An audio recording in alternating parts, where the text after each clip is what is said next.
On refait la prédique, une courte vidéo qui revient sur la prédication du dimanche pour aller un peu plus loin dans son appropriation. Évidemment, dimanche, c'était le dimanche de Pâques. Et c'est une des fêtes chrétiennes les plus importantes puisqu'on y célèbre la résurrection du Christ.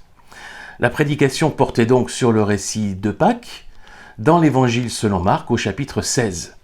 Mais nous nous sommes arrêtés au verset 8 parce que les versets suivants sont très probablement un ajout postérieur, une conclusion ajoutée après coup pour adoucir peut-être un peu le côté abrupt de la fin de l'Évangile selon Marc dans sa version première. Or, cette fin ouverte de l'Évangile, au verset 8, est intéressante et nous interpelle d'une manière particulière. Il y a deux absences dans ce récit. Deux absences qui lui donnent comme un goût d'inachevé, mais c'est tout à fait volontaire.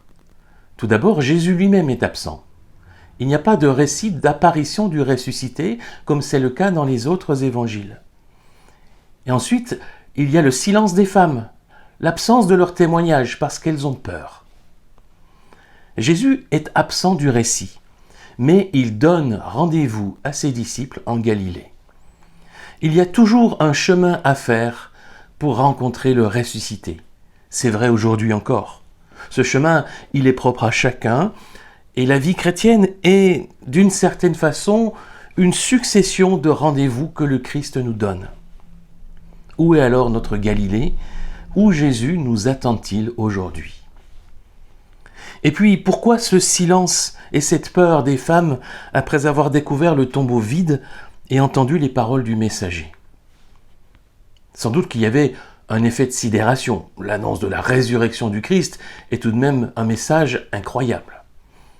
Peut-être qu'il y a aussi une peur de ne pas être écouté, de ne pas être prise au sérieux. Dans le contexte patriarcal de l'époque, le témoignage d'une femme n'avait malheureusement pas la même valeur que celui d'un homme. Et nous alors, qu'est-ce que nous faisons de ce message de Pâques? Ce message qu'il s'agit pour nous de proclamer quand l'occasion se présente et qu'il s'agit de vivre, mais en toute occasion. Comment discerner là où le Christ m'attend aujourd'hui? Ou dit autrement, comment discerner quelle est la prochaine étape sur mon chemin à la suite du Christ? La réponse à cette question est personnelle à chacun, évidemment, mais il me semble que tout chrétien, tout croyant, devrait faire l'effort de se poser régulièrement cette question. Où le Christ m'attend aujourd'hui? Sinon, on risque de s'asseoir simplement sur le bord du chemin, regarder les gens passer et peut-être même s'assoupir spirituellement. Alors, je voulais vous proposer juste quelques questions qui peuvent peut-être vous aider. Pourquoi ne pas commencer par un petit regard en arrière? Ça peut nous inspirer pour aujourd'hui. De quand date votre dernière étape décisive dans votre cheminement de foi?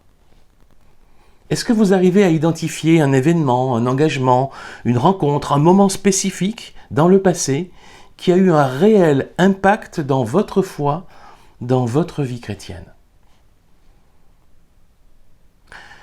Poursuivez peut-être en écoutant votre cœur. Quelles sont vos frustrations dans la vie chrétienne? Et comment est-ce que vous pourriez transformer ces frustrations en moteur pour le changement? Quelles sont vos envies, vos rêves pour votre vie chrétienne? Et qu'est-ce que vous seriez prêt à envisager pour faire un pas de plus vers eux? Et puis évidemment, n'oubliez pas d'écouter la parole de Dieu. Est-ce qu'il y a un texte biblique qui vous a particulièrement parlé, marqué dernièrement dans votre méditation personnelle, au cours d'une prédication ou d'une étude biblique? Pourquoi est-ce qu'il vous a marqué? Est-ce qu'il n'y aurait pas un appel qui vous est adressé, un défi à vous mettre en marche? Que le Seigneur vous aide à vous poser les bonnes questions pour discerner là où il vous attend aujourd'hui.